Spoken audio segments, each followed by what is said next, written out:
All right, so this is a long video and I want to add some context, so hopefully you guys stick around to the end, but this is actually going to be 2 separate track days. So I'm taking the truck to the track. We ended up having some issues on the first day with the track and had to go back the next day to try to finish what we were doing. So I also had some issues with the truck. I'm going to go over some data logs at the end. So during the video, you're going to see some brainstorming, kind of what I think the issues might be, and then my conclusions at the end of the video. So hopefully you guys stick around and wait for all that stuff. Going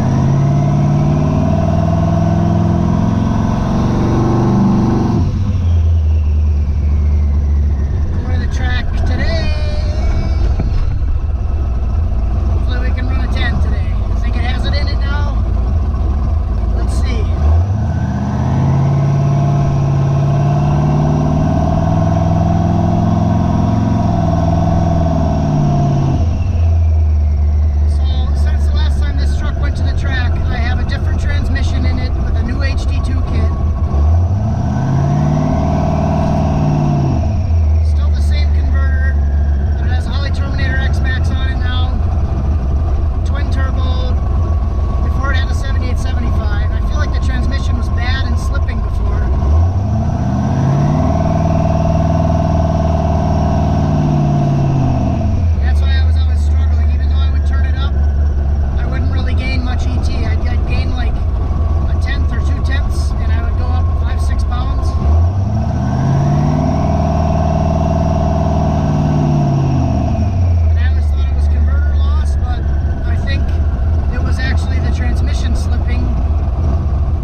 Excuse the loudspeakers. I'm in the truck with the door shut trying to make a video for you. So third gear was horrible. I don't know what's going on. The only thing that I found, I just checked all of the plugs and verified like the cam and crank sensor plugs are in there seated right. The only thing I did find was a loose coil pack rail.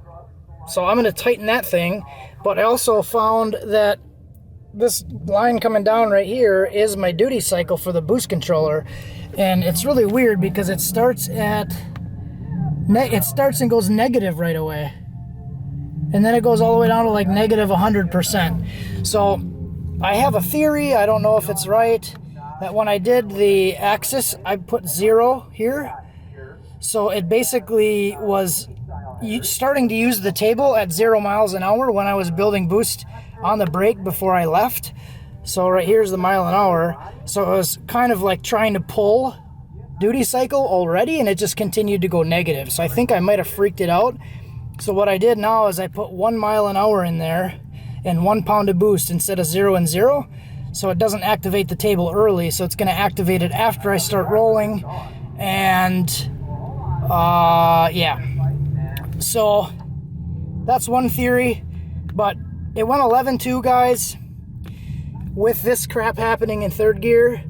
And it was only like 8-9 pounds of boost during that pass. And it was an 11.2 at 116. So we're there. I just gotta get the boost controller to work the right way and figure out what this is. So I'm gonna tighten that rail, and hopefully that was it. All right, so this is all I found right here. So this thing, it's a little bit loose. So I don't know if that's enough to make it freak out like that, but I kind of doubt it, but we'll see what happens.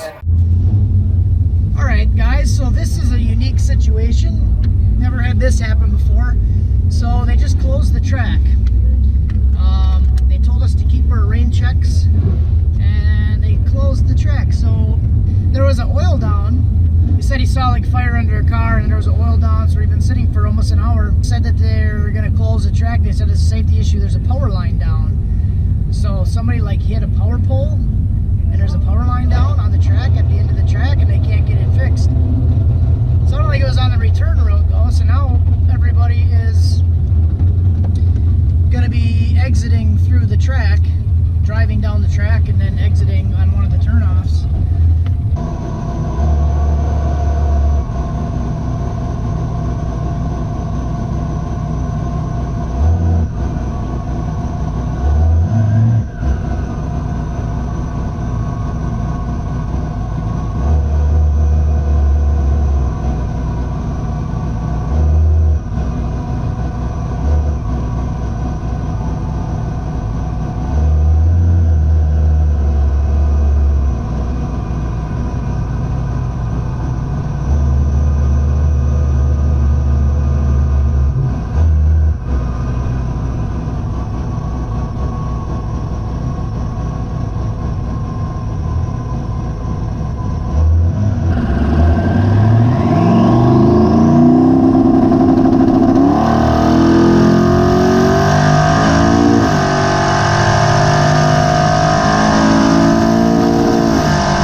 Track now, trying to get away from all the noise. There's a lot of cars here today.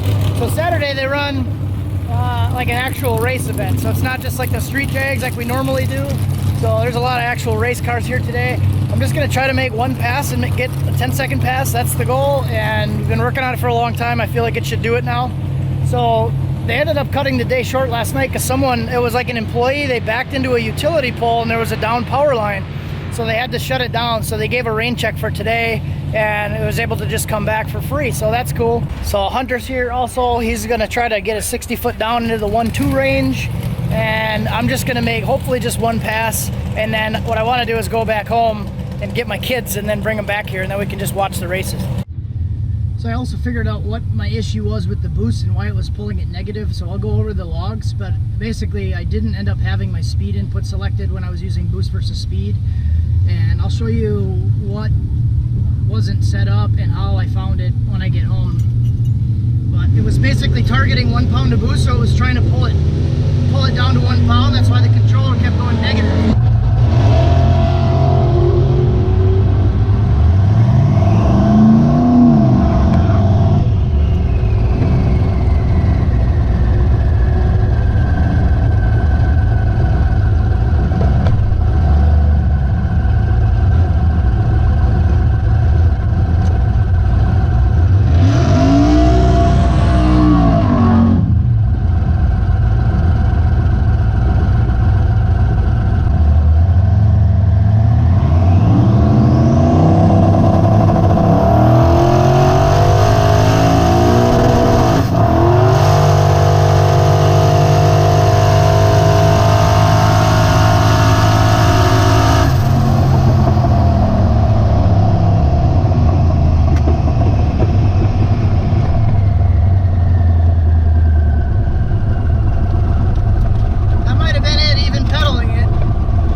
I changed my boost ramp a little bit.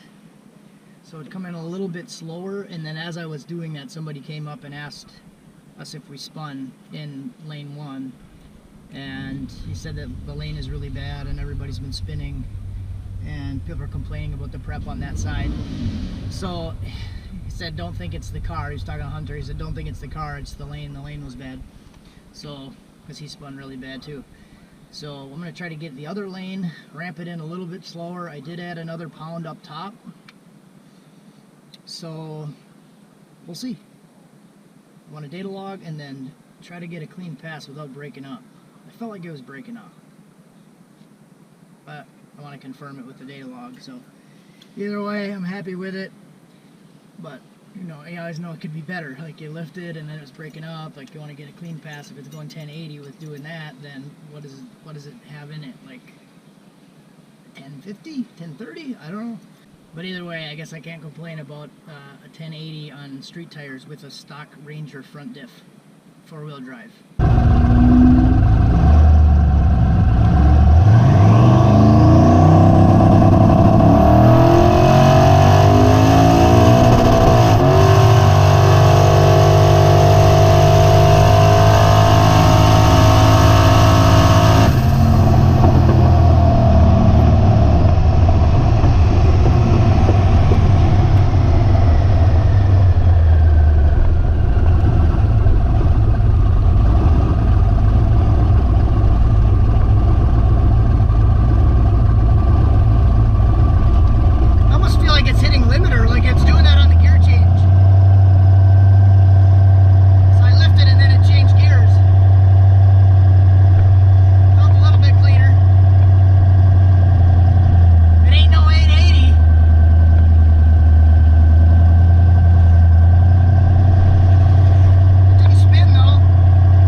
Like it was breaking up, so it wasn't making the gear change from 1 to 2. It was just going to rev limiter, so it would command the change and then it wouldn't shift. Well, we're getting rained out now. It's like pouring rain and doesn't look like there's any end in sight, so everyone's kind of bailing. So I'm gonna go home. Kind of frustrating. I mean, it still went 1070, but I would like to get a clean pass, because it basically was 1 limiter and then 3, and that's not really a good pass. So probably would have been, I don't know, 1050 or better if it was a clean pass. I don't know what happened though. Like it was perfect yesterday. The shifts were so nice, and now it just didn't want to do it. So that sucks. Well, JD's and Lenelman, I guess we're done for the day. So we got rained out. They did end up closing it, even though the weather kind of cleared up a little bit. The clouds didn't really go away, so we don't have any sunlight to help dry the track off. And it's already like 3:30 right now, so they just closed it. I did go get some extra fluid. I was going to put some more fluid in the trans and see if it was that. Trying to make another pass. So kind of a bittersweet day. I guess it was a challenging couple days. So I'm having like a mixed feelings where I should be really excited because I was trying for a while to get it in the 10s and having transmission issues and having all kinds of issues and struggled with it for a long time. Finally got it there, but now starting to see another issue. I guess my issue is that I wanted to see a clean pass out of it. So yesterday transmission was working great. The gear changes were like really crisp. Everything was fine. And then I go to make the first pass and it just doesn't go into second. So it did go into second, short period. Driving on the street, it's perfectly fine. In second, I roll into it, and it's like fine. Like nothing is wrong with it. It didn't flare though. Like I can show the logs, but it didn't really flare on the shift. Usually, like it disengages one gear, tries to go into the next one, and it'll flare or it'll slip. It didn't really do that. It just continued to climb right to limiter. So yeah, so it's kind of like cool, but definitely a crappy couple days. All right, guys. So after the last clip, I looked at some of the data logs, and I'll go over it. I'll show you the two things I said I was going to talk about. the speed change that I needed to add so I could get the boost by speed to work, and how I found out that it wasn't working properly, and what I found in the logs that made it click that I needed to go do that. And I'll also figure out why I think it's not shifting out of first, or wasn't shifting out of first. Essentially, I was at 97% throttle, so I must have pinned it and then came off the throttle slightly, ever so slightly. It was like 97, 98% throttle, but it needs to be at 100% throttle for the watt shift. So that's what I'm thinking, is it was confused because it wasn't 100% throttle for wide open shifting. So it was basically trying to run off of the normal gear change tables, but my speed and RPM was already high enough that that throttle position and speed is actually commanding like a third gear change. So I think it was just probably confused. Like I'm close to watt parameters, but it's not activating that because I wasn't 100%. So I'm guessing that's what happened. Okay, so essentially this was the pass that I did data log, and you can see I come up on the throttle here to get on the two-step. So it hits two-step. And here I already think I have my foot planted. And it flatlines. In my mind, I have it planted. 94%. So I wonder if there's some resistance with like the carpet or something going on. So then it launches, and I must like stand on it a lot harder here because it clicks 100 for a second.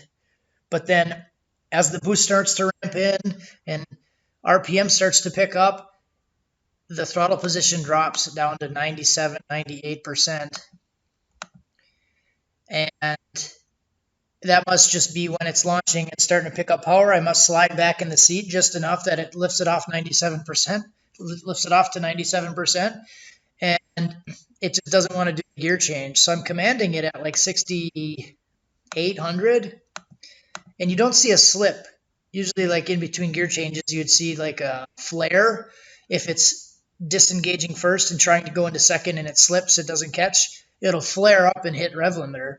Here, it just continues to climb steady. It doesn't flare. It just keeps going and eventually hits limiter. I lift and then mad it again, probably because I was pissed because I had to lift again. And then it's 100% the whole time. But by that time, it's already into third gear. So I'm guessing that's what happened. So if we looked at the tune, the watt shift parameter, I had set it at the time, I had it at like 6,800, but the watt criteria wasn't met because I was at 97% throttle. So what I think is happening is it's getting confused. So if I look at the 1-2 shift command, it's already at enough wheel speed, 61 miles per hour. So it's probably like 63 or whatever at 97% throttle. It already has enough wheel speed to be commanding a 3-2 downshift. So it's probably getting confused at the time. I would think like it's wanting to execute the shift, but it just doesn't know what to do because it's in first gear, but it's trying to command a third gear change. And if we look at the transmission here, you can see it actually tried to command, but then it didn't do anything. So right there at 67, 6,800 RPM, it commands second gear, or like it thinks it wants to go into second gear, but it just continues to climb. But it doesn't come out of first gear. It stays in first gear physically, but it was like, I don't know. So that's what I think is happening. I think it's confused because it's wanting to make the wide open shift point, but it doesn't have the other parameters met that it needs. So that's what I'm guessing happened, because it was shifting like fine yesterday. So I'll have to test that theory and just go back and stand on it and make sure everything's okay. But that's what I think is happening. And then the other thing I wanted to go over on the boost versus speed was my ramp. So on some of these other logs I talked about yesterday at the track, if we go to log, let's try like log 5, I think it was. Might be a good one.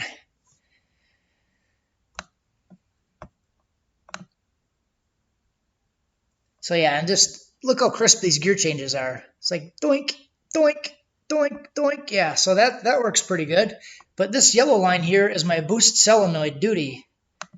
It starts at around 0, and then it's actually pulling it negative. So this was when I was trying to use boost by speed. But if I look at my target boost, it's at 0 psi. So this is how I eventually found out what I needed to do.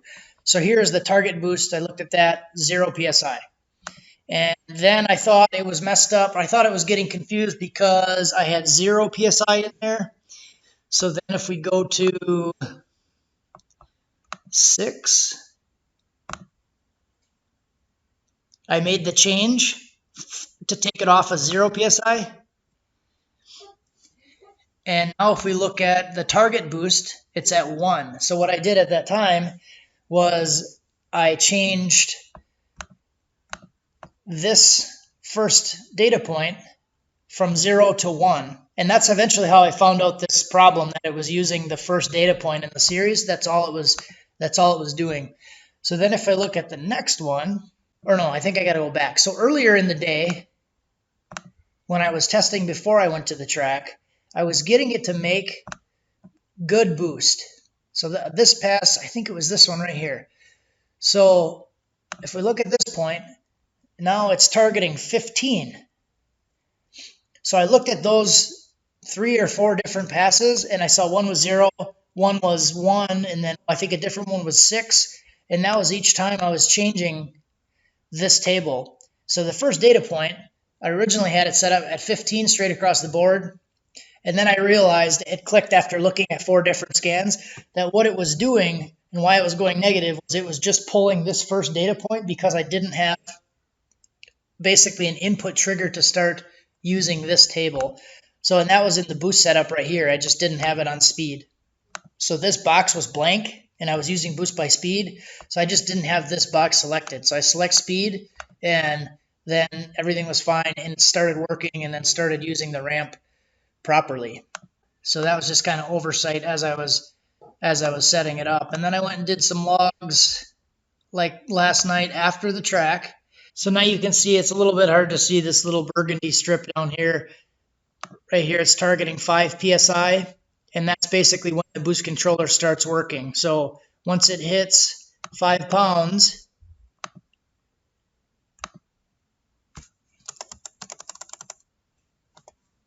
so right here is where it hits 5 pounds.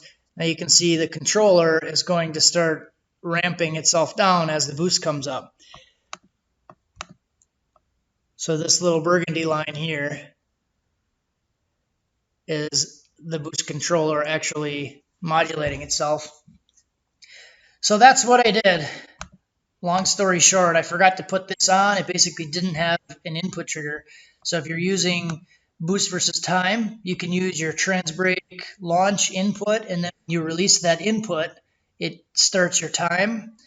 So speed, I had to select speed, and then it started working properly. Just took a little bit to figure it out, what I did wrong, but I was able to figure it out by looking through several logs and figure out what it was targeting and why it wasn't working.